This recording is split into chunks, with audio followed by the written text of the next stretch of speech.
अस्सलाम वालेकुम। अम, आप सबको खुशामदीद मुमकिन मजलिस में।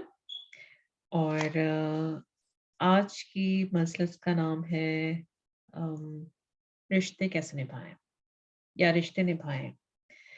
तो जब हम अ, मुमकिन मजलिस के टॉपिक चूज कर रहे थे, तो जो टॉपिक मैंने मेरे जहन में आया वो था रिलेशनशिप मैटर्स। और जो अक्सर बेशतर रिलेशनशिप के इश्यूज आते हैं, तो मैं रिलेशनशिप के ऊपर बात करनी चाहिए।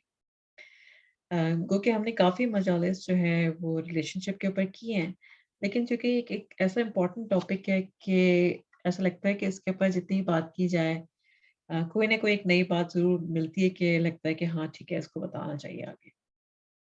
तो रिश्ते निभाएँ एक वर्ड, निभाएँ का वर्ड जब मैं देख रही थी अभी, मैं सोच रही थी कि मैं ये निभाएँ जो वर्ड है काफ़ी उर्दू का एक बहुत ही क्या कहना चाहिए सेंसिटिव सा वर्ड है जिसकी बहुत डीपर कॉनोटेशंस हैं।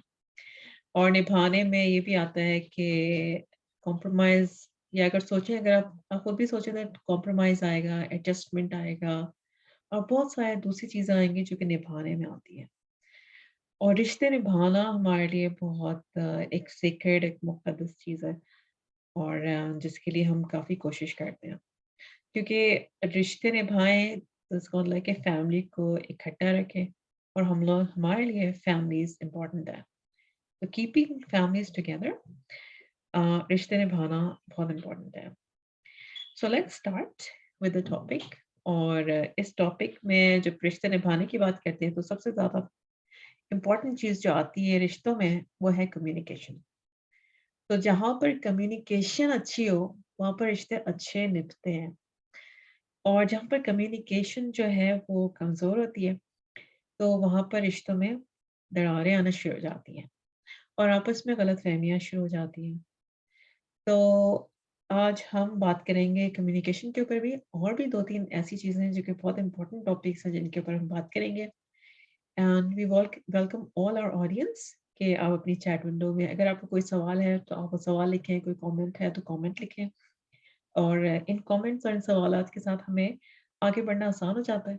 और इनके साथ हमें ये भी मालूम होता है कि हमारी बात कहाँ तक आगे पहुँच रही है, राइट?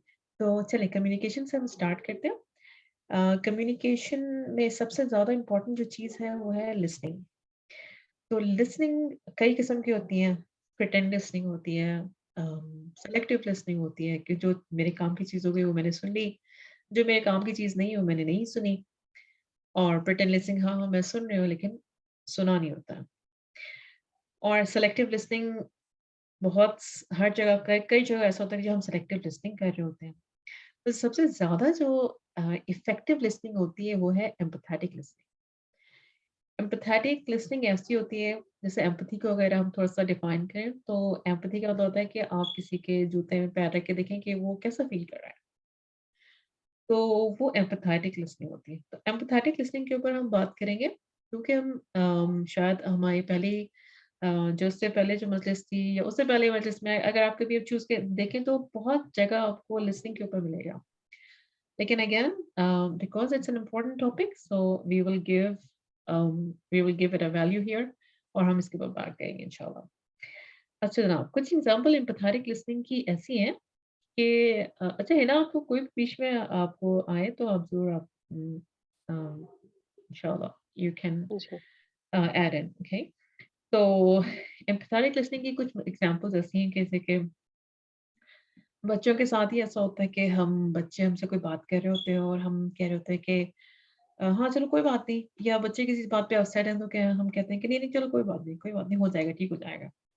लेकिन बेसिकली होता ये है कि हम बच्चों की बात समझ ही नहीं पा रहे होते और हम कहते हैं कि कोई हो जाएगा, हो जाएगा। तो इसके बारे में हमारे पास बहुत सारे हमारे एग्ज़ाम्पल्स एम्पैथेटिक मिल। हाँ। एम्पैथेटिक लिसनिंग की मेरे पास एक हुँ, एग्ज़ाम्पल आई है कि हुँ, एक खातून की कोचिंग के दौरान इन्होंने ज़िक्र किया था कि उनके बच्चे को जो है स्कूल में बुली किया जाता था और उसकी हुँ, उनके बेटे की हाइट थोड़ी छोटी थी। तो उन उसको स्कूल में कहा जाता था कि तुम छोटे हो, तुम हाइट में छोटे हो। तो उनका बच्चा फ़ील करता था और घर आके जब अपनी अम्मी से कहता था, तो उसकी अम्मी कहती थी कि तो क्या हो गया? सही है, कोई बात नहीं, कहने दो, इग्नोर करो, अब इसमें इतना सर पे सवार करने वाली कौन-सी बात है। तो उस बच्चे ने फिर अपनी अम्मी को बताना छोड़ दिया कि उस के स्कूल में और क्या-क्या होता रहा। फिर किसी दिन किसी और पेरेंट्स से उनको पता चला कि उनके बेटे को स्कूल में बहुत ज़्यादा बुली किया जाता है। और फिर उन्होंने रियलाइज़ किया कि उन्होंने अपने बेटे को सही से समझा नहीं या सुना नहीं। अगर वो वहाँ पे एम्पैथेटिक लिसनिंग होती, तो शायद ऐसा ना होता। इसके बाद उन्होंने अपने एग्ज़ैक्टली। बेटे से बात की कि मतलब आपके साथ क्या होता है स्कूल में? उसके बाद उन्होंने रियलाइज़ किया जब किसी और ने बताया। हुँ। इसी तरीके से मैं रिसेंटली मैंने देखा है कि मेरी दोस्त है यहीं पर सिडनी में और वो कहीं हम बाहर खड़े हुए थे तो उस चूँकि एक ही मोहल्ले में सब स्कूल जाते हैं बच्चे, तो उसके ग्रुप के उस क्लास के बच्चे कुछ बाहर आए। तो उन्होंने कहा कि देखो तुम जाओ उन बच्चों के पास, तो जाओ ये तुम्हारे दोस्त आए खड़े हुए हैं, तुम्हारी क्लास वालों से। तो बच्ची गई उनके पास, तो बच्चों ने उसको एक्सेप्ट नहीं किया, you are not in my group, you are not from my class. अब पता नहीं 2-3 जुमले इस तरह कहे कि वो बच्ची फिर वापस आ गई। तो उसकी अम्मी कह रही हैं कि मुझे आज तक पता ही नहीं था कि ये इसके साथ होता है क्लास में, कि चूँकि वो उसके ग्रुप की नहीं है, ये उनसे डिफरेंट है, तो उसे एक्सेप्टेंस नहीं मिलती। तो जो किस्म की बुलिंग उसके साथ होती है, तो मुझे आज इसके बाद अंदाज़ा हुआ, फिर कह रही हैं उसके बाद मुझे बहुत हुँ, अफ़सोस हुआ कि मैं अब तक उसे ये कहती रही कि नहीं-नहीं कोई बात नहीं, कोई बात नहीं। तुम जाओ दोस्तियाँ करो, वो सब कुछ हो जाएगा। तो बेसिकली होता है कि जब हम दूसरे की बात नहीं समझ पा रहे होते, तो फिर हम सिर्फ़ अपने ही दिमाग से सोचते हैं कि हाँ, शायद ये शख़्स जो है ना सही से काम नहीं कर रहा, ये सही से दोस्ती नहीं बना रहा, या हमारे बच्चे जो कोशिश नहीं कर रहे घर स्कूल पे। और और इसी यही तरह उसमें भी तो हुँ, होता है ना, जब हुँ, हम घर में अप्लाई कर रहे होते हैं, समटाइम्स हुँ, जो है एक स्पाउस आ रहे हैं घर से बाहर से थके हुए और हुँ, घर में आके जब वो अपने पूरे दिन की रुदात सुनाते हैं, तो हम अक्सर इस तरह का जवाब दे देते हैं कि वो उन्हें नागवार गुज़रता है, कि हम बाहर से भी थके हुए आए हैं और हम अपनी परेशानी आपको बता रहे हैं, लेकिन आप उस तरह नहीं सुन रही। मतलब हुँ, हम उनको कम्फ़र्ट नहीं दे पाते। कम्फर्ट नहीं दे पाते। एग्ज़ैक्टली। कई कई बार कोचिंग सेशंस में इस तरह की बात ऐसी आई है कि को खातून ने कहा है कि मेरे हस्बैंड घर आते हैं और वो मेरी बात भी नहीं सुनते। तो मैंने कहा था अच्छा आप क्या करती हैं? कह रही मेरे पास इतनी सारी बातें होती हैं, इतनी सारी चीज़ें होती हैं और मुझे अपने हस्बैंड को ही बताना होता है और मैं किसको बताऊँगी इसके अलावा? मैंने कहा जैसे ही वो घर आते हैं फिर आप उनको थोड़ा-सा तो टाइम देती हैं या फिर शुरू हो जाती हैं? तो ख़ैर anyway what I mean to say is कभी-कभी ऐसा भी जुमला ख़वातीन के मुँह से निकल जाता है जो कि ऐसा हुआ है, जो कि जो हस्बैंड्स थे उनके हैरान हो गए कि ये क्या कह रही हैं? तो जैसे एक खातून ने कहा अपने हस्बैंड से कि आपके साथ जो कुछ हुआ है आपने किसी के साथ और के साथ बुराई तो नहीं कर दी जिसके साथ जिस तरह आपके साथ हुआ है कभी?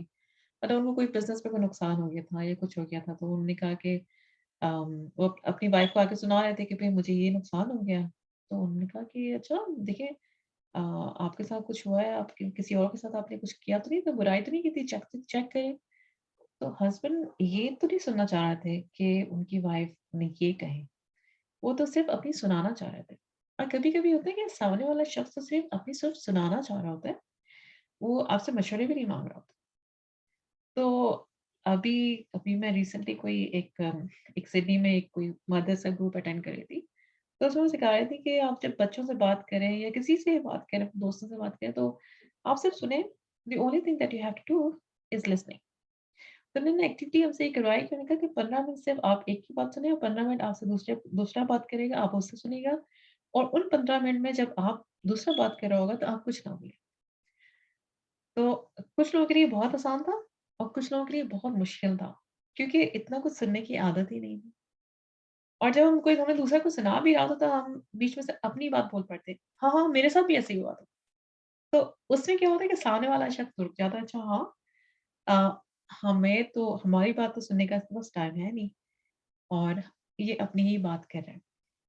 वो ऐसे ही पार्शियल रहेगा। लिसनिंग भी आपने बताया था ना, पार्शियल लिसनिंग भी हुँ, होती है कि जब हम हाँ, जो है वो आधी बात सुनते हैं या हम अज़्यूम कर लेते हैं कि अच्छा अब आगे से इन्होंने यही बोलना है। आगे से हम उन्होंने ये हाँ, कुछ चीज़ें बच्चों के लिए हों या कोई भी और रिलेशन हो, तो हम अक्सर जो है वो आधी बात सुनते हैं और आधी बात खुद ही अज़्यूम कर लेते हैं कि अब आगे यही यही होगा। और फिर कभी उस पे अगर गौर किया जाए या बात दोबारा हो जाए तो पता चलता है कि नहीं, वो ये नहीं कहना चाह रहे थे, वो कुछ और कहना चाह। हाँ, ऐसे ही होता है, ऐसे ही होता है। तो बल्कि बच्चे भी आते हैं तो तो एक लफ्ज़ जुमला बोलते हैं, "हाँ, मुझे पता है तुम्हें ये चीज़ चाहिए।" नहीं, मैं तो आपसे ये कह ही नहीं रहा था। हुँ, तो मैं तो आपसे कुछ और कह रहा था। तो I think this is a common thing in every household. अच्छा, ये सिर्फ़ बच्चों और मदर्स के दरमियान नहीं होता, ये सिर्फ़ स्पाउसेस के दरमियान नहीं होता, ये और भी दीगर रिश्तेदारों में भी होता है। जैसे कि सिबलिंग्स के दरमियान में होता है। कभी-कभी जो है वो हम अपने जो दूसरे रिश्तेदार होते हैं, वो हम उन्हें भूल जाते हैं। हम अपनी अपनी लाइफ़ में इतने बिज़ी होते हैं कि हमारे पास टाइम ही नहीं होता कि हम अपनी बहन से या अपने भाई से हम उनकी भी बात सुनें या उनसे भी बात करें। कुछ लोग होते हैं जो बहुत ज़्यादा इन्वॉल्व होते हैं अपनी फैमिलीज़ में और कुछ लोग ऐसे होते हैं कि जिनके पास बिल्कुल भी टाइम नहीं होता अपनी दीगर रिश्तेदारों को टाइम देने के लिए। और कभी-कभी क्या होता है कि हम सिर्फ़ मैसेजेस पे बात कर रहे होते हैं। मैसेजेस में बात करने में जहाँ पर बहुत ज़्यादा आसानी है, वहाँ पर एक बहुत बड़ा नुकसान भी है कि मैसेज में बात क्लियरली नहीं होती। लिखा कुछ जाता है और समझा कुछ जाता है। और ये कई बार ऐसा हो चुका है कि अच्छा जैसे I don't like it, don't लिखना भूल गए और आई लाइक इट आ गया, तो देखा भी नहीं, तो डोंट गया ही नहीं। और ऐसे मेरे साथ भी हो चुका है कि मेरे पास कोई मीटिंग के लिए कोई आने वाला था और मुझे अपनी कज़िन को बुलाना था। तो मैंने ये लिखा कि शायद आज नहीं होगी, तो नहीं लिखना भूल गई लेकिन ये मीटिंग होगी आगे उसके पास। वो आ गई बेचारी थी दूर से। उसने कहा, "आपने तो बुलाया था मुझे।" मैंने कहा था, "मैसेज तो मैंने भेजा था।" मैसेज में मैंने चेक किया तो उसमें लिखा है डोंट मिस था। तो ये जो चीज़ होती है इसका मतलब है कि हम हमारी क्लियर कम्युनिकेशन नहीं है, जिसकी वज़ह से हमारे पास आपस में जो है वो गलतफ़हमियाँ पैदा हो जाती हैं। और जब गलतफ़हमी पैदा हो जाती है तो फिर रिश्ते जो है वो दूर होना शुरू हो जाते हैं और आज ही आहिस्ता-आहिस्ता मेरे हम साथ दूर होते चले जाते हैं। हुँ, आज ही मेरे साथ ये मिसकम्युनिकेशन वाला हुआ है। मजलिस से पहले ही मैंने किसी को कुछ बात करनी थी और मैं थोड़ा-सा बिज़ी थी, तो मैंने थोड़ा-सा नॉर्मल सा रिप्लाई कर दिया, ओके, येस, नो वाला। तो आगे से उनका मैसेज आया कि शायद आपको कुछ बुरा लग गया। तो मुझे एकदम से ख़्याल आया कि अच्छा, मेरे मैसेज की वज़ह से ऐसा उनको फ़ील हुआ कि मुझे बुरा लग गया। तो मैंने कहा कि नहीं, तो मैंने उनको वॉइस नोट करके क्लियर किया। बट देन यही बात मैंने अभी रियलाइज़ की कि हमारी कम्युनिकेशन क्लियर नहीं होती, जिसकी वज़ह से आपस में, अब ये तो एक नॉर्मल सी बात है, लेकिन अक्सर हम मैसेजेस पे ही लोगों से हाल-चाल पूछ रहे होते हैं कि अच्छा, इतना वक़्त ही नहीं है कि टाइम फ़ोन करें या जाके मिलें। तो वो कम्युनिकेशन उस समय हो नहीं पाती, हाँ। जैसी अच्छा होनी जैसे चाहिए। जैसे क्यों होनी चाहिए? हुँ, ये तो है। अरे जल्दी में कोई मैसेज टाइप किसी ने सवाल किया हमने और जल्दी से हमने मैसेज टाइप कर दिया। तो कभी-कभी ऐसा भी होता है कि वो मैसेज गलत चला जाता है जैसे कि मैंने अभी बताया और अभी हिना ने बताया। तो कभी-कभी ऐसा होता है जब मैसेज गलत चला जाता है तो अभी तो बहुत मामूली सी बात हुई ना आपकी और आपके दोस्त के दरमियान, कभी बड़ी बड़ी-बड़ी बात भी हो जाती है। हुँ, तो उस बात से बेहतर ये है कि उस वक़्त मैसेज रोक लिया जाए और थोड़े-से रुक जाएँ और फिर जब फ़ारिग हो जाएँ हम उसके बाद फिर ढंग से लिखते हैं बनिस्बत से कि गलत मैसेज चला जाए। या सबसे बेस्ट चीज़ तो ये होती है कि हमें अभी मैं रिप्लाई करती हूँ थोड़ी देर बाद अगर आपको अर्जेंसी है उनको, तो हाँ, अभी मैं I will reply to you shortly इस तरह कुछ भी लिख सकते हैं आप। तो बेहतर तो ये होता है। वरना ये कि आप आराम से मैसेज करें या फिर कॉल कर लें, that is way better than anything else. Hmm. एक चीज़ और भी होती है कम्युनिकेशन में, है ना? आप बताएँ, कुछ कह रही हैं आप? हुँ, नहीं, मैं कह रही थी कि हम कम्युनिकेशन और लिसनिंग की बात कर रहे हैं, हम थोड़ा-सा ऑडियंस से पूछते हैं कि उनके पास किस चीज़, उनको क्या लगता है कि किस चीज़ की कमी की वजह से रिश्तेदारी जो है वो निभ नहीं पाती या मुश्किल होती है रिश्तेदारी निभाने में? कौन से एलिमेंट्स उनको मिसिंग लगते हैं रिलेशनशिप के? तो आप लोग चैट में लिख सकते हैं कि रिलेशनशिप के कौन से एलिमेंट्स हैं जो मिस हो जाएँ तो उससे रिलेशनशिप खराब हो सकता है।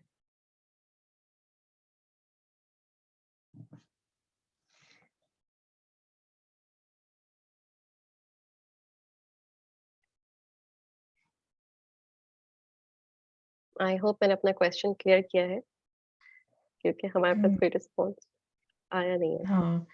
हाँ, कम बस मिलना-जुलना आया है। अब एक रिस्पॉन्स आया है, कम मिलना-जुलना। अच्छा ठीक है।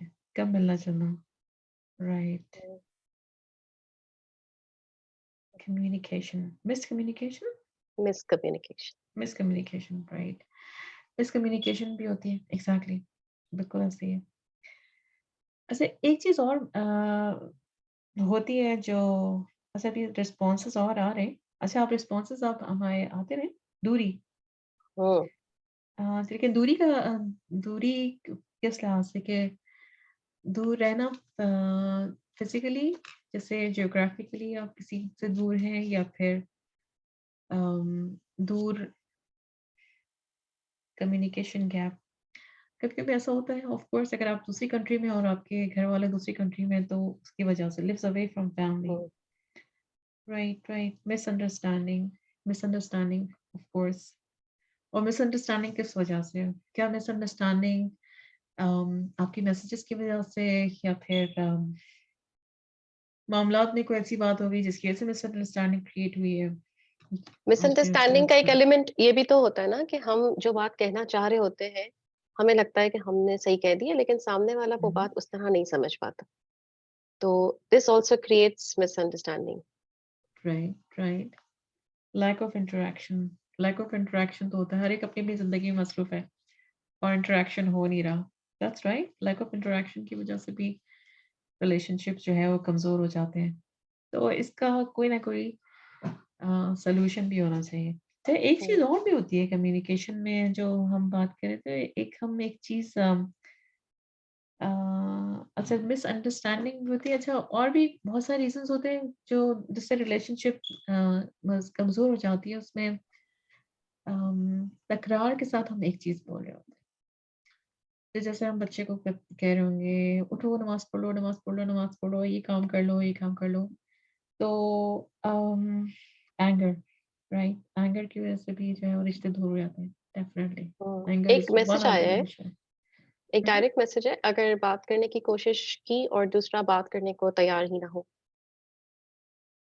अगर बात करने की कोशिश की और दूसरा बात करने पे तैयार ही ना हो तो। हुँ, हस्बैंड में ईगो बहुत ज़्यादा हो तो वो बाद में भी कम्युनिकेशन नहीं करना चाहते, तो हम क्या करें? Right? Financial challenges is also one of the reason. Okay, हाँ। अगर हस्बैंड में अगर बहुत ज़्यादा ईगो हो, तो देखिए बहुत सारी चीज़ें ऐसी होती हैं जैसे एक एक कोई फैक्टर उसके ऊपर हम अगर कर देंगे मतलब किसी एक चीज़ के ऊपर हम challenging behaviour yes that's right challenging behaviours बस ऑफ कोर्स कुछ लोगों के पास बहुत चैलेंजिंग बिहेवियर्स होते हैं और उनसे डील करना बहुत मुश्किल होता है। जब तक कि दोनों तरफ के जो लोग होते हैं वो समझ नहीं पाएँ कि किस वजह से रिश्ते दूर हो रहे हैं और उनके ऊपर काम नहीं कर रहे हैं तो फिर बहुत मुश्किल हो जाता है रिश्ते निभाना। ज़र्फ़ और हुँ, हौसला ना हो। ओके, राइट, ठीक है। हुँ। एक और भी डायरेक्ट मैसेज है, सिर्फ़ अपने आप को ही सही कहना। फिर अपने आप को इसी के ये ना आपने पहला जो मैसेज दिया था उसमें क्या था? सॉरी अगर बात दोबारा करने की बताएँगे? कोशिश की और दूसरा बात करने को तैयार ही ना हो। राइट, ठीक है। मतलब अच्छा इसका कुछ ऐसा कम्युनिकेशन का ही पॉइंट है ना ये आई भी? Mean exactly. Lack of acceptance or the model of everyone's world. Okay, everyone has different perspective of the world, right? ठीक है, ऐसे ही ये बहुत सारी रीजंस हैं जिसकी वजह से जो है रिश्ते जो है दूर होते चले जाते हैं। हर एक का सोचने का अंदाज डिफरेंट होता है। तो इसका मतलब है कि हम बस एक्सेप्टेंस की कमी है ना। हुँ, हम ये एक्सेप्ट नहीं कर पा बिल्कुल। रहे हैं कि सामने वाले डिफरेंट तरीके से सोच रहे हैं और हम डिफरेंट तरीके से सोच रहे हैं। तो हम ये ज़रूरी नहीं ना कि हर एक को एक एक इंग्लिश का एक मुहावरा है ना कि किसी को चाय ठंडी पसंद है, किसी को चाय गरम पसंद है और किसी को some like it in the pot 9 days old ये एक मुहावरा है। यानी कि किसी को बहुत पुरानी चाय भी पसंद है। तो हमें अगर ये एक्सेप्टेंस हो जाए कि हर एक की पसंद अलग-अलग है और किसी को ठंडा पसंद है, किसी को गरम पसंद है, बट दिस इज़ ओके। तो शायद फिर रिलेशनशिप निभाना जो है वो आसान हो जाए। बाज़ हुँ, औक़ात हम एक सिर्फ़ और भी मैसेज है। हाँ, ये मैसेज बोलें? आप पढ़ें। यही मैसेज बाज़ बता रही औक़ात थी। बाज़ औक़ात हम पॉज़िटिव बात करते हैं मगर सामने वाला नेगेटिव भी लेता है। तो राइट, तो फिर इसका मतलब है कि सामने वाला नेगेटिव लेता है अगर अगर हम पता हो कि सामने वाला शख़्स नेगेटिव ले रहा है, तो या उसकी पर्सनैलिटी ऐसी है, तो फिर आपको उससे बात करते हुए एहतियात भी करना पड़ता है और करना भी चाहिए और उस तरह कभी-कभी ऐसा होता है कि हम अपनी बात जिस तरह कह रहे होते हैं, हम कह रहे थे सोचते हैं कि हम तो बिल्कुल पॉज़िटिव अंदाज़ में बात कर रहे थे, हम तो बिल्कुल ऐसे ही कह रहे थे, लेकिन सामने वाला जो है वो शख़्स हमारी बात सुन ही नहीं रहा था। तो ये हालाँकि मैं बहुत बहुत दफ़ा ऐसा होता है। अच्छा इसके ऊपर बड़ी मज़े की मुझे एग्ज़ाम्पल याद है, एक खातून एक कि मैं उनकी कोचिंग करती थी, तो वो कहती थी मैं अपने हस्बैंड से कहती थी कि मेरी बात सुनें, वो मेरी बात ही नहीं सुनते थे। और हर वक़्त मैं उनसे कहती थी, "आप मेरी बात सुनें।" तो लेकिन वो मेरी बात नहीं सुनते और हमेशा साथ फ़ोन में लगे होते हैं। तो मैंने कहा, "आप क्या कहती थी उनसे?" तो वो कहती थी मैं उनसे कहती थी, "मेरी बात सुनें।" तो मैंने कहा, "आप हर वक़्त तकरार से ही कहती थी मेरी बात सुनें, मेरी बात सुनें।" तो वो तो उनको इतनी आदत हो चुकी होगी इस जुमले की और वो शायद हो सकता है चिढ़ने भी लगे होंगे इस वज़ह से कि मेरी बात सुनें। तो हो सकता है इस वज़ह से कि ऐसा तो नहीं कि ये अगर आप कोई और जुमले से बात करें, तो उन्होंने खुद सोचा थोड़ा-सा कि वो गौर-व-ख़ौज़ किया। फिर मैंने उनको एक एग्ज़ाम्पल दी। मैंने कहा कि अगर आपके किसी फ्रीक्वेंसी से आपके पास आवाज़ आ रही हो और बहुत तेज़ आवाज़ आ रही हो, तो आप जो है ना थोड़े दिन बाद उसको सुनने की आदत हो जाएगी आपको और आपको बुरी नहीं लग रही होगी ना, तो आप अपना काम करती रहेंगी और वो आवाज़ भी आती रहेगी। लेकिन अगर वो फ्रीक्वेंसी जो है थोड़ी-सी कम या थोड़ी-सी ज़्यादा हो जाए, तो आप एकदम नोटिस करेंगे, ओह! ये क्या हो रहा है? राइट? इसी तरीके से हम जो है अगर अपनी बात का अंदाज़ थोड़ा-सा डिफरेंट कर दें और किसी और तरीके से बात करें, तो फिर हमारा कम्युनिकेशन बेहतर हो सकती है। अच्छा, अच्छा और समीना ज़ाया ने लिखा है कि और ये बार-बार होता है कि अ, हम डिसअपॉइंट हो जाते हैं। Okay, right. तो ये जो ये आपने एक एग्ज़ाम्पल दिए ना, हुँ, इसमें मेरे पास भी एक एग्ज़ाम्पल है। थोड़े दिनों पहले एक खातून ने बताया था कोचिंग की सेशन में कि वो उनके बेटे को उनके साथ प्रॉब्लम होती थी नमाज़ के लिए वो बार-बार कहती थी लेकिन वो नहीं जाते थे उनके बेटे नमाज़ पढ़ने। तो हमसे डिस्कस किया कि मैं क्या करूँ? वो मैं इसको इतना बोलती हूँ कि तुम नमाज़ पढ़ो, वो नहीं पढ़ती। तो उनसे पूछा मैंने कि आप किस तरह बोलती हैं? तो उन्होंने कहा कि मैं ज़ोर से भी बोलती हूँ, मैं ये भी करती हूँ, लेकिन मैं ज़्यादातर उसको ज़ोर से ही बोल रही होती हूँ। तो उनसे पूछा आप कहाँ होती हैं? तो कहा मैं अक्सर किचन में होती हूँ या फिर कभी खुद वज़ू कर रही होती हूँ तब याद आता है तो वहाँ से चीखती हूँ कि नमाज़ पढ़ने जाओ, लेकिन वो नहीं जाता। तो मैंने कहा आप कुछ अपना तरीका बदल के देख लें। तो उन्होंने फिर कुछ अपने ऊपर काम किया और चेंजेज़ की और अगली सेशन में बताया कि मैंने ना ये किया कि उसके पास जाके, उसके पास बैठ के आराम से कहा कि आप नमाज़ पढ़ने चले जाएँ। और मैं कुछ दिन ये करती रही और मैंने इतना सडन चेंज नोट किया अपने बच्चे के उसमें कि वो मुझसे पहले नमाज़ पढ़ने खड़ा हो जाता है अब। तो फिर मैंने उनसे कहा आप अपने बच्चे से फीडबैक लें कि उस क्यों पहले नहीं पढ़ता था और अब पढ़ने लगा। तो उन्होंने अपने बेटे से फीडबैक लिया और फिर मुझे बताया कि वो ये कहता था कि जब आप चीखती थी ना, तो मुझे कुछ नया नहीं लगता था। तो मुझे लगता था ये अम्मी रोज़ ऐसे ही बोलती हैं और ठीक है बोलती रहेंगी थोड़ी देर बाद नमाज़ का टाइम खत्म हो जाएगा। लेकिन जब आपने आके मेरे पास बोलना शुरू किया तो मैं अक्सर आपकी रिस्पेक्ट में खड़ा हो जाता था या मुझे आपकी टोन इतनी सॉफ्ट लगती थी कि मेरा काम करने का दिल चाहता था।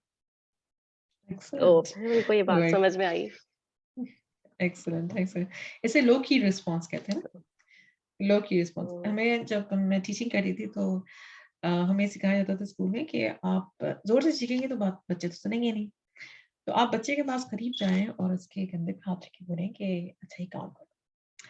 तो मैंने कहा अच्छा। ऐसे अगर मैं कोई टीचर अगर मेरी बात सुनेगी तो कहेंगे ऐसा कुछ भी नहीं होता। लेकिन वाक़ई ऐसा होता है। ऐसे लो की रिस्पॉन्स जो है ना वो बहुत काम आता है।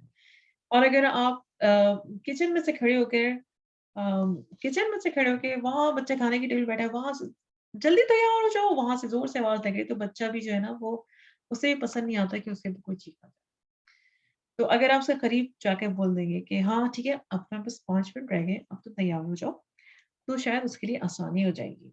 तो लो की response really, really works well. तो ये तो मेरा अपना बहुत अच्छा तजुर्बा है कि लो की रिस्पॉन्स बड़ा अच्छा काम करता है।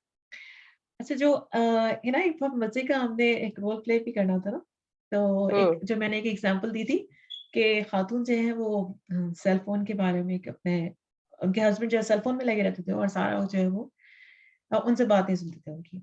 और वो उन्हें बहुत शिकायत थी कि मेरे हस्बैंड जो है ना मेरी बात सुनते नहीं हैं और वो अपने सेल फ़ोन में लगे होते हैं। तो उसके ऊपर मैंने और इन्होंने हमने सोचा कि हम एक रोल प्ले करेंगे और उसके बाद फिर आपसे एक सवाल होगा इंशाल्लाह। लेकिन ये खातून थोड़ी अलग-सी है, इनके मसाइल कुछ ज़्यादा ही अलग हैं। इन खातून के मसाइल काफ़ी अलग है लेकिन हमने इनकी कोचिंग की थी और अल्हम्दुलिल्लाह कोचिंग के बाद से काफ़ी बेहतर हो गई हैं। तो ठीक है, तो अब हस्बैंड का रोल जो है वो मैं अदा करती हूँ और हिना जो है आप जो है वाइफ का रोल अदा करें और आप जितने भी ऑडियंस हमारे सामने बैठे हुए हैं, तो आप प्लीज़ अपना ज़रूर फीडबैक दीजिएगा और इस रोल प्ले के बाद आप हमें बताइएगा कि इस एग्ज़ैक्टली सिचुएशन में क्या चीज़ की ज़रूरत थी, राइट? और किस तरह का होना चाहिए था और क्या चीज़ इसको इम्प्रूव कर सकती थी। चलें जनाब स्टार्ट करते हैं। अच्छा हस्बैंड जो है ना इस वक़्त जो है सिर्फ़ सेल फ़ोन में देख रहे हैं और वाइफ़ जो है वो उनसे कह रही हैं और हम यहाँ से स्टार्ट हुँ, करते हैं। चलें हुँ। स्टार्ट। मुझे आपसे बात करनी है। हुँ, हुँ। करें। बात सुनें, मुझे आपसे बात करनी है। हुँ, आप सुन रहे? हुँ। आप नहीं सुन रहे, आप तो फ़ोन में देख रहे हैं, मुझे नहीं सुन रहे। नहीं सुन रहा हूँ। नहीं, ऐसे नहीं, पहले आप फ़ोन साइड पे रखें, फिर हम बात करेंगे। तुम बोलो मैं सुन रहा हूँ। लेकिन मुझे इस तरह नहीं बात करनी ना, आप फ़ोन में नहीं देखें, आप पहले फ़ोन को रख दें, फिर हम बात करें। हुँ, हुँ। बोलो तो सही। अच्छा 1 मिनट रुको। बोलो। फिर मैं नहीं बात कर रही, भई मुझे आपसे बात करनी है लेकिन आपके पास टाइम ही नहीं है। अच्छा मैंने फ़ोन साइड पे रख दिया।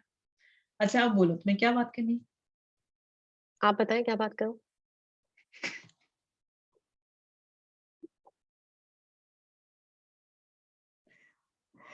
सॉरी समझ नहीं थी यहाँ पे।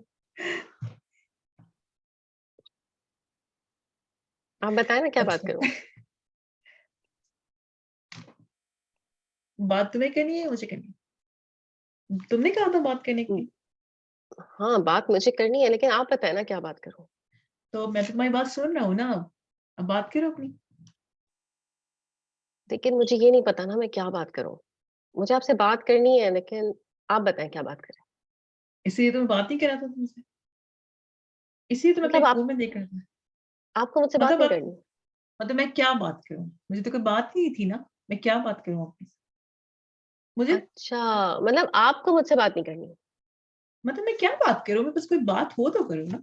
मैं बस आपके पास मुझसे बात करने के लिए कोई बात ही नहीं है।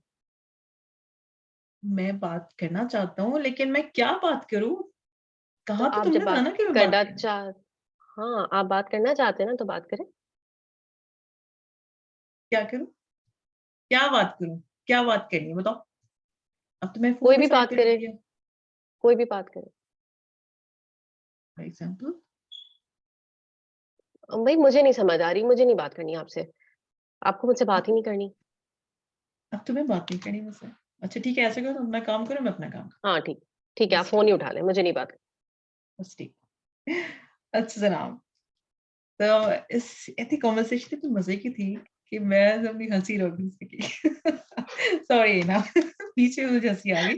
अच्छा जनाब, इस कन्वर्सेशन के बाद आप बताएँ कि वाइफ़ जो है वो चाह क्या रही है? बेसिकली उसको क्या चाहिए?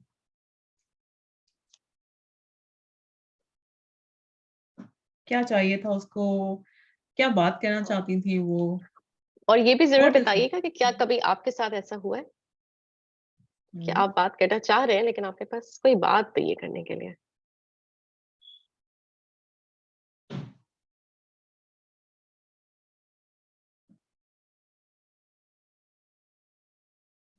क्या वाइफ़ के पास वाक़ई बात करनी थी उनको? Attention. Wife just wanted to be heard. Yes, yes, that's right. Attention. Attention चाहिए थी वाइफ़ को, एग्ज़ैक्टली। तो अब हस्बैंड कैसे अटेंशन दें? अगर वाइफ़ को अटेंशन चाहिए थी, तो हस्बैंड कैसे अटेंशन दें? टाइम, टाइम चाहिए येस था। टाइम। टाइम हुँ। चाहिए था। ठीक है, गुड। अच्छा, रिश्तों में बहुत इसकी ज़्यादा भी च बहुत कमी होती है। हम अपना वक़्त अपने रिश्तेदारों को कम देते हैं या नहीं देते, तो उसकी वजह से भी हमारे रिश्ते खराब हो जाते हैं। हाँ, ओके। इस सिचुएशन में तो सिर्फ़ अटेंशन चाहिए। अटेंशन समीरा चाहिए, बिल्कुल। समीरा ज़ाहिदी लिख रही है कि अटेंशन एग्ज़ैक्टली इस सिचुएशन से वाक़ई अटेंशन चाहिए। अच्छा may be the husband could have talked about anything lighter, that's right.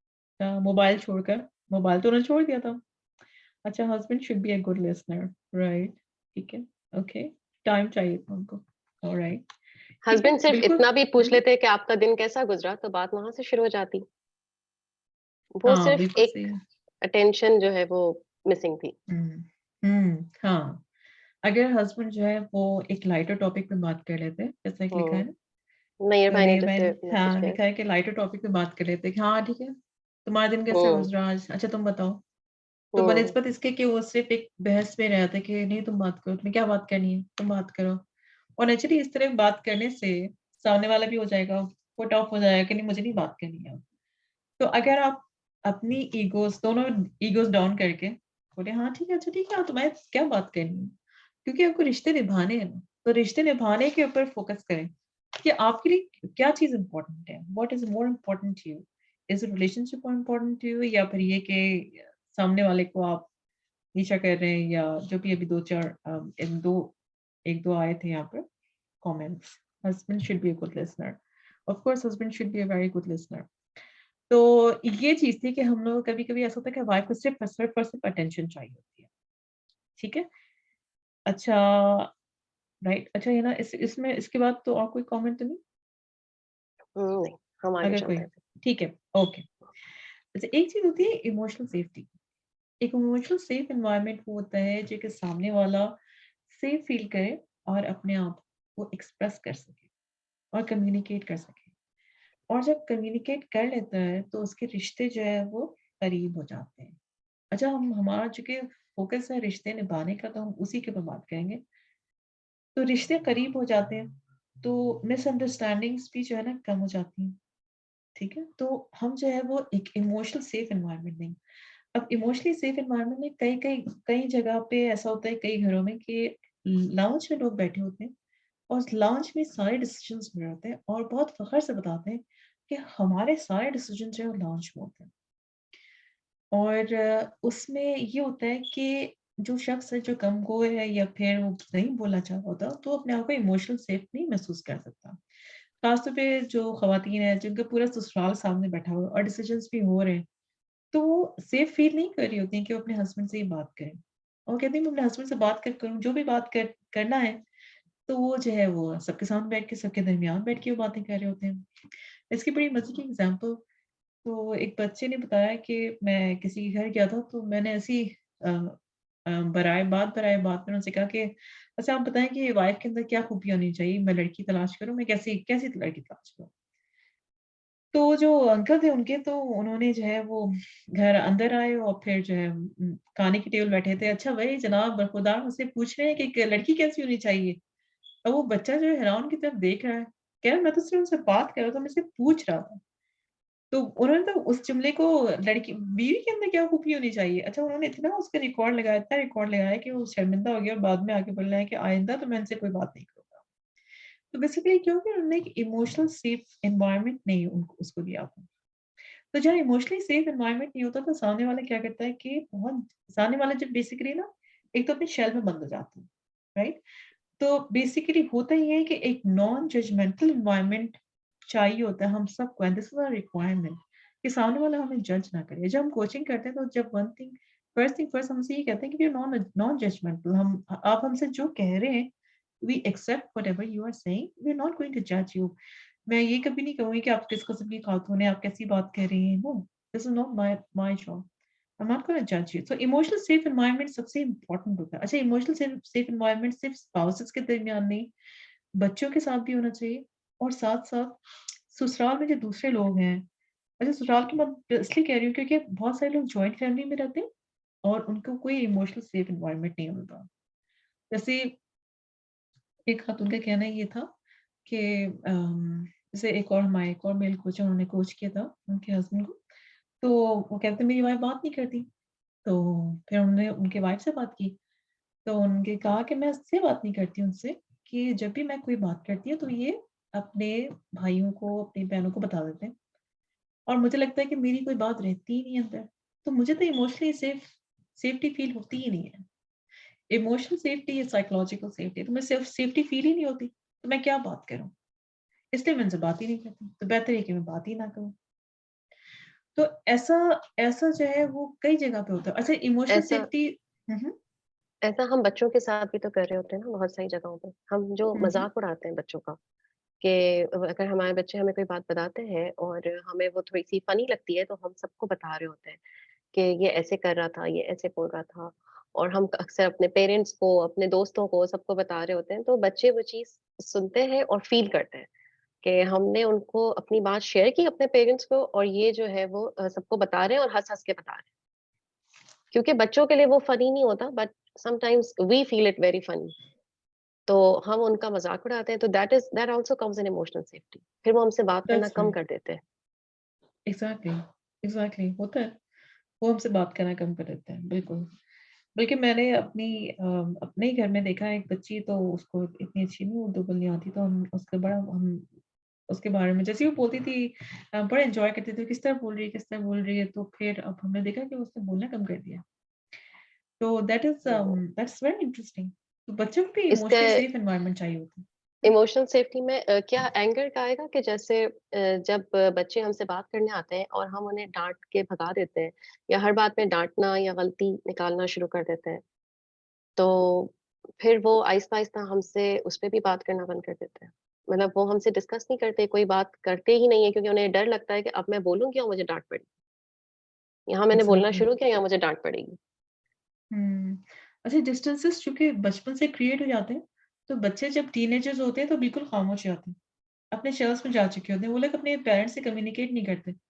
इसलिए कि उन्हें लगता है कि वो हमारी बात समझ ही नहीं सकेंगे, ठीक है? एक सवाल ये है कि शुरू में बच्चों के हवाले से जो बात हुई थी, उसमें ये कह देना कि कोई बात नहीं है, अक्सर हम इसलिए कह देते हुँ, हैं कि बच्चा ज़्यादा महसूस ना करे। फिर इसमें हुँ। मुनासिब रवैया रवैया आपके ख़्याल में कैसा होना चाहिए?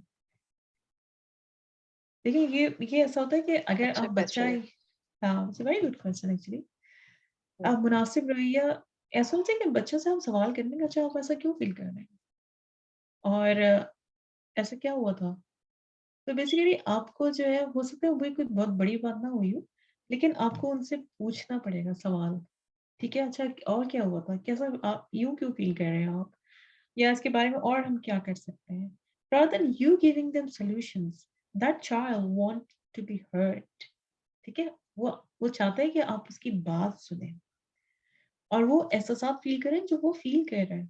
जब उसको लगेगा कि हाँ, मेरी अम्मी मेरी बात सुन रही हैं और समझ रही हैं, तो वो फिर आपसे और बात करेगा।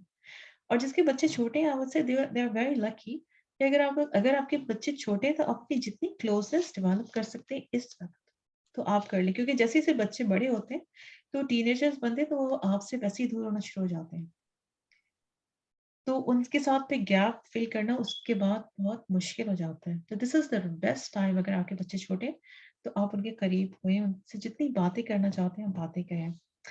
अच्छा और बच्चे फ़ील करते हैं यास्मीन लिखती हैं और बच्चे फ़ील करते हैं, बोलते हैं कि आप ये बात सबको अ, क्यों बता रही हैं? ये वो वाली चीज़ उस पे उन्होंने कमेंट किया है कि जो हम कह रहे थे कि हम बच्चों का मज़ाक उड़ाते हैं और सबको बता रहे होते हैं। राइट, ठीक है। अच्छा समीरा ज़ाहिद कह रही हैं कि मोस्टली वाइफ़ से ही एक्सपेक्ट किया जाता है कि वो हस्बैंड की गलतियों को पी जाएँ पी जाएँ। हुँ। और ज़्यादा एनर्जी यहाँ लग जाती है और बच्चों पे गुस्सा निकालते हैं फिर। आपके कहने का मतलब ये है कि समीरा आप ये कहना चाह रही हैं कि वाइफ्स के ऊपर ज़्यादा होता है कि अच्छा अपने हस्बैंड को नज़रअंदाज उनकी गलतियों को नज़रअंदाज करें और जब ये कहना चाह रही हैं? This is what you wanted to say? और मुझे फिर उनका आप गुस्सा जो है वो बच्चों के ऊपर निकल जाता है, क्योंकि ओके, ऑब्वियसली आप एक हद तक बर्दाश्त कर सकते हैं। मेरे ख़्याल से ठीक उनका है। यही मतलब है कि आप जो है वो हस्बैंड की गलतियों को बर्दाश्त कर लें और जो निकालने की जगह जो वेंट आउट है वो बच्चे हैं।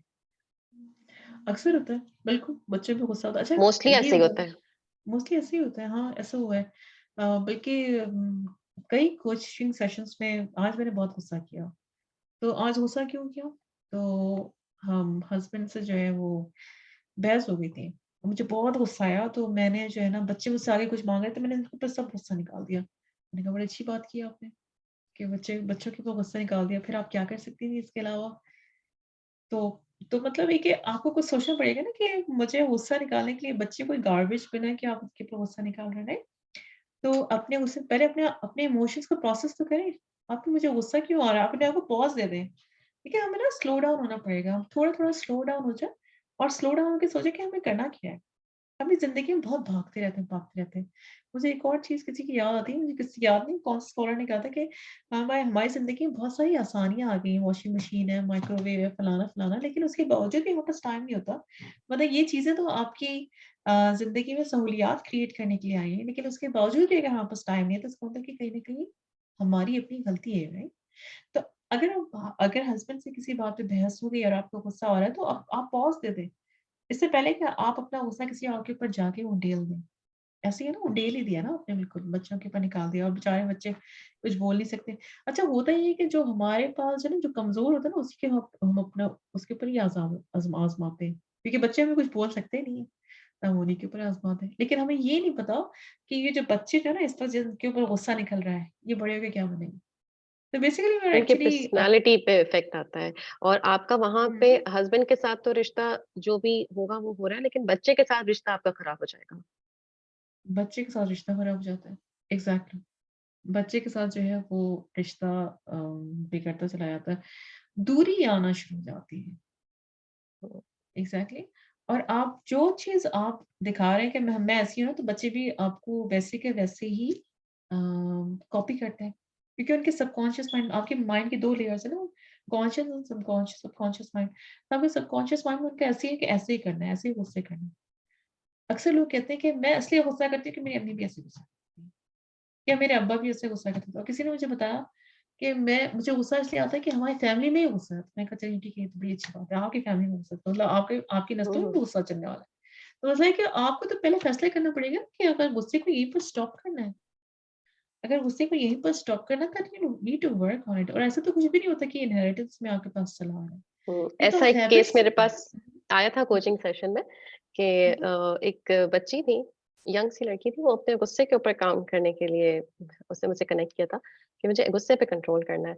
तो कुछ सेशंस के बाद उसने कहा नहीं ये नहीं हो सकता। मैंने कहा अच्छा क्यों नहीं हो सकता? आपको क्यों लगता है आप नहीं कर सकती? नहीं क्योंकि गुस्सा तो मेरे खून में शामिल है। ये तो मेरा जो है वो पेरेंट्स से और उनके पेरेंट्स से चलता आ रहा है तो ये तो नहीं हो सकता। तो फिर उसके बाद उनको थोड़ा-सा बिलीफ सिस्टम के ऊपर काम करने की ज़रूरत पड़ी कि अच्छा पहले इसको बिलीव तो करें कि ये हो सक तो आप ये बताएँ फिर you know आप उनके गुस्सा कम हुआ उसके बाद या उन्होंने उन्होंने काफ़ी चीज़ें ट्राई की और फिर उन्हें ये समझ आया कि वो हर चीज़ जो कहती थी वो कर तो नहीं पाती थी, लेकिन अक्सर उनको ये होता था कि अगर वो अम्मी गुस्सा ना करें तो मैं ना करूँ, ये ना करूँ। अभी तक वो बेचारी अपने ऊपर काम कर रही हैं, वो बहुत कोशिश कर रही हैं। लेकिन होता है कि जब वो जो घर का एनवायरनमेंट होता है ना, वो बहुत इम्पोर्टेंस रखता है। ऐसा मतलब एक अकेला इंसान कोशिश ही कर सकता है, लेकिन कहीं हमें सपोर्ट की भी ज़रूरत होती है। तो जब हम एक एनवायरनमेंट प्रोवाइड करते हैं, अब हम एज़ अ पेरेंट्स या जो भी हम बड़े लोग हैं, अगर हम अपने बच्चों को अच्छा एनवायरनमेंट प्रोवाइड करेंगे, तो समटाइम्स मुझे लगता है कि वो अपनी कमज़ोरियों को ओवरकम कर सकते हैं, उसपे काम करने में उनको आसानी होती है। वो यंग सी बच्ची है, तो उसके लिए थोड़ा-सा मुश्किल है, क्योंकि उसको हुँ, वो एनवायरनमेंट नहीं मिल रहा। वो काम बहुत करती है, कोशिश बहुत करती है, but the hmm. Problem is environment. Right. अच्छा जब कभी हम बच्चों की कोचिंग करते हैं तो हमारा ये होता है कि हम एक सेशन बच्चों के साथ करें, एक सेशन उनकी मदर के साथ करें। क्योंकि सिर्फ़ बच्चे के ऊपर काम करना मुश्किल होता है क्योंकि उसको वो कंड्यूसिव एनवायरनमेंट नहीं मिल रहा होता जहाँ पर वो हुँ। चेंजेस ला सके। अच्छा अक्सर जो है जब हमसे कोई राब्ता करता है तो कहते हैं कि जी आप हमारे बच्चे की कोचिंग कर दो। तो इसके अंदर यही तो सबसे पहले मदर से बात करना चाहती हूँ कि मैं मदर से मैं बात करूँ, देखूँ चेक करूँ कि है क्या प्रॉब्लम? और अक्सर औक़ात ऐसा होता है कि मदर्स को चेंज कर लें, थोड़ा अपना रवैया चेंज कर लें, तो बच्चों के अंदर बहुत बड़ी तब्दीली आ जाती है। और कई जगह ऐसा होता है कि मदर्स जो है बिल्कुल तैयार नहीं होती, नहीं जी मुझे तो कोचिंग की बिल्कुल ज़रूरत नहीं है, बस मेरी बेटी को ज़रूरत है। तो ये ऐसा हुआ है, अक्सर बेशतर हमारे साथ ऐसा बहुत होता तो है। हुँ। ऐसा होता है, तो फिर लेकिन ये कि आप दोनों आएँ, अगर कोई पेरेंट चाहता है तो पेरेंट और चाइल्ड दोनों की एक साथ हो, एक सेशन पेरेंट के साथ और एक सेशन बच्चे के साथ and that works really well और जहाँ पर ऐसा हुआ है कि बच्चे के साथ भी हुआ है, पेरेंट्स के साथ भी हुआ है, तो वहाँ पर जो है वो बहुत फ़ायदा हुआ है और बहुत सारी चीज़ें जो हैं वो चेंज हो गई हैं।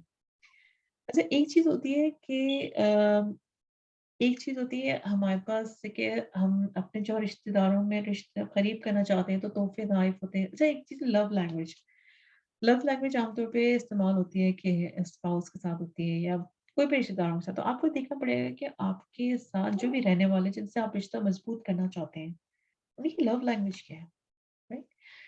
तो तोहफ़ा देना पसंद है उनको या उनको साथ चाहिए कि आप उनकी तारीफ़ करें जैसे बच्चों के साथ होता है, बच्चों को एनकरेजिंग वर्ड्स चाहिए होते हैं, राइट? और तारीफ़ चाहिए होती है। अगर कोई अपनी सास के साथ रहता है या कोई सास जो अपनी बहू के साथ रहती है या दोनों एनीवन हू आर देयर अगर एक-दूसरे को एक्नॉलेजमेंट आ रही हो और प्रेज़ आ रही हो, तो उससे बड़ा फ़र्क पड़ जाता है। एक खातून से मैंने एक दफ़ा पूछा था कि अच्छा हाँ, ठीक है, आप अपने कह रही थी मैं अपने हस्बैंड को मेरे हस्बैंड मुझे एप्रिशिएट नहीं करते, तो कभी मेरी तारीफ़ नहीं करते और उन्होंने मुझे ये भी बताया कि वो मैं बहुत अच्छी हूँ देखने में, लेकिन वो समझते हैं कि मैं वो मुझे कुछ कह देंगे तो जो है ना मैं चढ़ जाऊँगी, कभी नहीं मुझे एप्रिशिएट नहीं करते। अच्छा, तो फिर मैंने उनसे एक सवाल किया, मैंने कहा, "आप एप्रिशिएट करती हैं?" कहती, "नहीं।" "मैं करूँगी तो आसमान पे चढ़ जाएँगी।" मैंने कहा, "आप चढ़ने दें ना आसमान पे उनको, तो आप करें एप्रिशिएट, तो काम तो आपका ही बनेगा।" तो हम कभी एक्नॉलेज करें या कभी एप्रिशिएट करें, तो उससे क्या होगा कि हमारे जो है वो ताल्लुकात बेहतर हो जाते हैं। यहाँ जैसे फर्स्ट एक्सपेक्टेशन भी आ जाती है ना, हुँ, हुँ। हुँ, हुँ। कि हमारी जो है वो एक्सपेक्टेशन दूसरों से बहुत हाई होती है, हाँ। लेकिन वही काम हम नहीं करना चाह रहे होते हैं। जैसे जब हम जॉइंट फैमिली में रह रहे होते हैं, तो हम दूसरों से एक्सपेक्ट करते हैं कि ये हमें ये ऐसे कहें। अगर हम बीमार दिख रहे हैं, तो कोई हमें आके कहे कि क्या तुम्हारी तबीयत खराब है? क्या तुम ठीक नहीं लग रही? अच्छा तुम ऐसे करो कि छोड़ दो, काम ना करो। मतलब ये हमारी एक्सपेक्टेशन होती है और फिर अगर कोई ऐसा ना कहे क्योंकि शायद सामने वाले ने ऐसा उसको फ़ील ही ना हुआ हो कि हमारी तबीयत खराब है। तो उसमें उसका कोई कसूर नहीं है, लेकिन हमारी एक्सपेक्टेशन इतनी हाई है कि वो हमसे कहे कि तुम काम ना करो और उसने ऐसा नहीं कहा तो फिर हम सोचते हैं कि इनको हमारा ख़्याल ही नहीं है, इनको तो हमारी कोई एहसास ही नहीं है। तो वहाँ पे हमारे रिश्ते ख़राब होना शुरू हो जाते हैं। तो हमें हुँ, एक्सपेक्टेशन के लिए क्या करना चाहिए? क्या करना चाहिए? लेकिन है ना ऐसा भी तो होता है ना हुँ, कि हम ओपनली बोलते ही नहीं हैं। हुँ, हम नहीं बोलते। क्लैरिटी के साथ बोलते ही नहीं हैं। मतलब जैसे आपने कहा ना कि मेरी तबीयत खराब है तो किसी और को जो कहना समझना चाहिए ना उनको खुद से। वो हुँ, क्यों नहीं समझ रहे? ये मेरी चोट लगी है तो उनको खुद समझना चाहिए ना कि मैं लेकिन आप कभी-कभी अगर आप बोल दें कि सॉरी मैं ये नहीं कर सकती इसलिए कि मेरे साथ ये मसला है। तो सामने वाला अगर नहीं समझा तो फिर उसका मसला है। लेकिन अगर आप अपने हुँ। पास से तो अपनी कम्युनिकेशन तो क्लियर कर दें। तो अच्छा समीरा ज़ाहिर लिखती हैं कि हस्बैंड वाइफ रिलेशनशिप दोनों का रोल बनता है, हमारे दीन के मुताबिक, लेकिन अक्सर हस्बैंड्स दीन को फ़ॉलो नहीं करते, ईस्टर्न मेंटालिटी होती है। तो अच्छा ये तो अटैक तो हम नहीं कर सकते इस वक़्त हस्बैंड पे क्योंकि बहुत सारे आदमी तो इट्स नॉट फेयर कि हम अटैक करें। लेकिन ऑफ़ कोर्स दोनों का होना चाहिए। Samira I don't disagree with you और दोनों के ही होना चाहिए कि देखिए गाड़ी के 2 पहिए कहते हैं ना एक साथ चल रहे हो, साइकिल के भी टायर एक आगे-पीछे चल रहे होते हैं। तो you have to be in parallel तो उसमें होता है कि कभी-कभी ऐसा होता है कि हमें सामने वाला ना एक जैसे एक कपल की उन्होंने कहा मुझे आप कपल कोचिंग करें, कहा ठीक है जी। तो तो कुछ जो उन्होंने मुझे इश्यू बताया तो वो अपैरेंटली वो इश्यू था ही नहीं। तो मैंने कहा अच्छा ठीक है इस इश्यू को एक तरफ पार्क कर दें और आप बताएँ कि वाक़ई आपकी ज़िंदगी कैसी है? तो उन्होंने कहा मेरा रिलेशनशिप तो हमारे 3 से 4 पे पहुँचे हुए हैं। मैंने कहा ठीक है 3 से 4 पहुँचे हैं तो बाकी तो इश्यूज़ आप पहले रिज़ॉल्व कर लें आप। तो जो मेन जो इश्यू था बेसिकली वो इश्यू था ही नहीं। तो ऐसा होता है कि आपको ये देखना पड़ेगा कि कहाँ पर जो है वो कहाँ पर कोई लूप होल है या कहाँ पर आप रिपेयर कर सकते हैं जहाँ पर काम करने की गुंजाइश है, उस पे काम करें तो हो सकता है जो जो आपको इश्यू नज़र आ रहा है वो भी रिज़ॉल्व हो जाए, ठीक है ना? और ऐसे जो आप है ना जब भी आपने बात की ना कि हम वो कहते ही नहीं है, तो अक्सर तो ख़वातीन जो है ना कहती ही नहीं है अपने मुँह से उनको जो चाहिए होता है। वो और बस हम लोग अना का मसला थोड़ा-सा अपना बना लेते हैं कि हम क्यों बताएँ, हम क्यों कहें, उसको समझना हम क्यों चाहिए। कहें? एग्ज़ैक्टली उनको समझना चाहिए। अच्छा मर्दों को और ख़वातीन का सोचने का अंदाज़ बिल्कुल अलग होता है। ख़वातीन बहुत एग्ज़ैक्टली। इमोशनल होती हैं और मर्द बिल्कुल इमोशनल नहीं होते। पर मर्द बहुत कैलकुलेटिव माइंड के होते हैं। तो वो कहते हैं कि अच्छा तुम्हें फलानी चीज़ चाहिए जो जो कहना है वो मुझे बता दो। तो मैं खुद से नहीं समझ सकता। जैसे एक नेहा भाई भी एग्ज़ाम्पल बता रहे थे कि उन्होंने कहा था कि एक खातून थी तो अपने उनके हस्बैंड ने बताया कि वो बहुत काम से थकी होती हैं और सारा वक़्त कहती हैं मुझे बर्तन भी धोने पड़ते हैं, मुझे खाना भी बनाना पड़ता है। तो उनके हस्बैंड ने कहा क्या किया कि उन्होंने अगले दिन से उन्होंने खाना खुद से बनाना शुरू कर दिया और अपने बर्तन भी धो के रख दिए। तो उनकी वाइफ ने कहा कि भई खाना तो सबके लिए बन रहा है, तो आपके लिए भी बन रहा है। तो उन्होंने कहा तुम कह रही थी ना कि खाना जो है तो बनाना मुश्किल लग रहा है, तो मैंने अपना खाना खुद बना लिया। तो बेसिकली होता ये है कि वो सिर्फ़ गड़बड़ हो मतलब ये कि बस सिर्फ़ सुनाना चाह रही थी। शी वाज़ जस्ट टायर्ड और अपने आप को ये एक्सप्रेस नहीं कर पा रही थी कि उन्हें एग्ज़ैक्टली चाहिए। और हस्बैंड जो होते हैं, जो मर्द जो होते हैं सॉल्यूशन ओरिएंटेड होते हैं हमेशा। तो they just want to find a solution और वो सॉल्यूशन तलाश करना चाह रहे थे और that's it and this the solution that he could find out और अपना खाना बनाना खुद से शुरू कर दिया। खैर, तो ये एग्ज़ाम्पल थी कि अच्छा इसके लिए बहुत अच्छी-सी किताब जो है वो हम अक्सर रिकमेंड करते हैं main from Mars and women from Venus. तो ये किताब अगर पढ़ें तो उसमें बहुत आपको अंदाज़ा होगा कि मर्दों की सोच का अंदाज़ क्या होता है और ख़वातीन किस तरीके से सोचती हैं। ख़वातीन चाहती हैं कि हम बस जैसा हम कुछ हमें दिमाग में जो कुछ आया बस इनको खुद ही समझ जाना चाहिए। ऐसी है ना? ऐसे ही होता है ना? अच्छा मेरे पास एक बहुत इंटरेस्टिंग सा वो आया था केस आया था कि जहाँ पे मसला ये था कि एक लड़की थी वो अपने गोल्स पे फ़ोकस कर नहीं पा रही थी या वो भी एक लड़की की थी और उन्होंने जो है वो मेरे पास आई कि मैं अपने कॉलेज के असाइनमेंट्स और ये सारा कुछ जो है ना मुझसे होता ही नहीं है। मैं फ़ोकस ही नहीं कर पाती, मेरा फ़ोकस टाइम बिल्कुल नहीं है। तो थोड़ी-सी कोचिंग सेशंस के बाद कुछ सेशंस के बाद ये अंदाज़ा हुआ कि वो कर नहीं पा रही थी, तो जब वजह उसकी डिगी, पता चला कि उनके उनकी अम्मी के साथ ताल्लुकात अच्छे नहीं थे। तो जब मेरी अम्मी के साथ मेरी लड़ाई हो जाती है या नाराज़गी हो जाती है, तो मैं कोई भी काम नहीं कर सकती। तो तब अंदाज़ा हुआ कि असल मसला जो है यहाँ रिलेशनशिप का है। तो वो हालाँकि शुरू में जब मेरी उनसे बात हुई थी, तो शी सेड कि मेरा तो रिलेशन सब बहुत अच्छे हैं, रिलेशनशिप में तो मुझे कोई इश्यू नहीं है। तो समटाइम्स हम ओवरलुक कर जाते हैं कि अच्छा हमें ये मसाइल है, वो मसाइल है, लेकिन एक्चुअल जो है वो कोई और चीज़ होती है। जैसे अभी आपने कहा ना कि लूप होल्स होते हैं। तो ये ऐसा भी हुआ है कि रिलेशनशिप वाज़ अ लूप और उन्हें ये अंदाज़ा नहीं हुआ। लेकिन जब उन्होंने अपने ऊपर काम करना शुरू किया तो उन्हें समझ आया कि अच्छा पहले मुझे अपनी अम्मी के साथ रिलेशन बेहतर करने की ज़रूरत है। एग्ज़ैक्टली। अच्छा रहीम भाई ने लिखा है कि many times the other person does not change when they see they are being forced to change. This is oh! true for both men and women. And the first and basic सही precondition to bring the change in the other person is to make sure they see you as a friend and not as a foe. तो अब सामने वाला जो है वो आपको दुश्मन ना समझ रहा हो, आपको अपना दोस्त ही समझ रहा हो, तभी वो आपकी बात सुनेगा, आपके अंदर कोई तब्दीली लाने के लिए। तो इसका मतलब है कि आपको सबसे पहले कॉन्फिडेंस बिल्डिंग के ऊपर काम करना पड़ेगा। सामने वाला आप नॉन जजमेंटल एनवायरनमेंट प्रोवाइड करेंगे ही तो फिर आपको सामने वाला समझेगा हुँ, कि हाँ, ये मेरा दोस्त है। Of course a good relationship play a big role here of course. जब तक एक अच्छा रिलेशनशिप होगा, जब भी जो है सामने वाला आपको दोस्त समझेगा, वरना तो वो समझेगा कि हाँ, मैं इसकी बात सुनूँ ही क्यों, राइट? हुँ, अच्छा कभी-कभी ऐसा भी तो होता है ना कि हम कंपैरिज़न भी तो करते हैं ना, चाहे हमारा कोई भी रिश्ता हो, बहुत हम कंपैरिज़न होता है, कंपैरिज़न भी तो करते हैं। उस कंपैरिज़न बहुत। में चाहे वो कोई भी रिश्ता हो, चाहे वो बहू का रिश्ता हो, चाहे वो हस्बैंड का हो, चाहे वो बच्चों का हो, चाहे वो किसी का भी हो, तो बच्चों से तो हम बहुत ही करते हैं।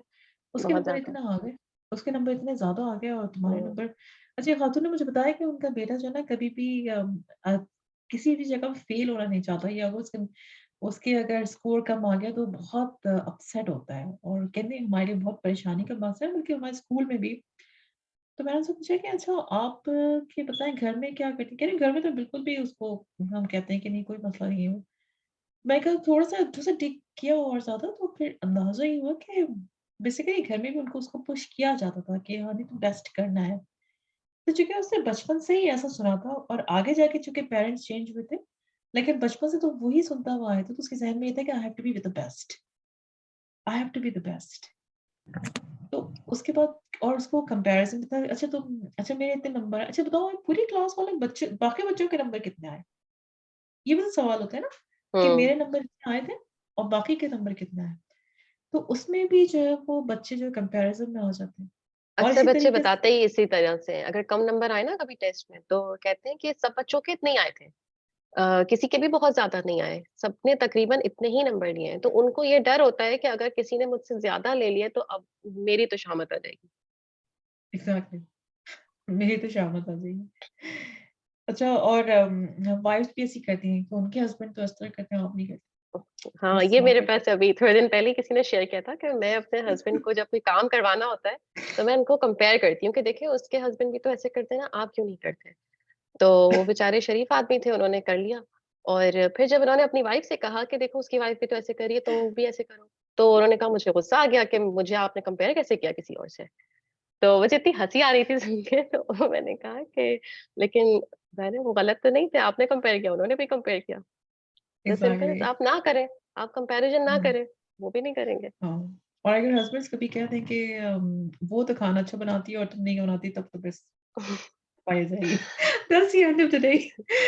तो दैट्स द थिंग। तो कंपैरिज़न जो है वो चाहे आप कोई भी रिश्ते में हो तो कंपैरिज़न जो है is actually as a death sentence of positive A positive मतलब emotion. नम्मा बिल्कुल सही कह रही है। Comparison is a death hmm, sentence of positive emotions जो वो बिल्कुल एग्ज़ैक्टली बिल्कुल आप ठीक कह रही हैं। हुँ, तो कंपैरिज़न की वज़ह से हम दूर हो जाते हैं, बहुत ज़्यादा दूर हो जाते हैं। नहीं भाई ने कोई अच्छा कमेंट किया? हुँ, देखिए। अच्छा I remember one situation where the husband was not religious and was interested in some relationship outside. The wife used to have a frequent fight and the relationship severed over a period of time. One of our coaches worked with this lady. She started focusing on herself rather than the husband. The relationship started getting better, and the husband started spending good time at home. The outside relationship also came to an end. That's a very good thing. So माशाल्लाह। thank you again, hmm, Mustaka Khair, for your feedback. ऐसे ही होता है कि हम बहुत ये होता है कि हाँ, हमारे हस्बैंड हमारे पर तवज्जो नहीं दे रहे, तो ये खातून का था। तो जब उनके ऊपर काम करना उन्होंने अपने आप पर काम करना शुरू किया तो उनका रिलेशनशिप बेहतर हो गया अपने हस्बैंड से और बाकी जितने थे आउटसाइड रिलेशनशिप वो तो खत्म हो गए। That's a very good example.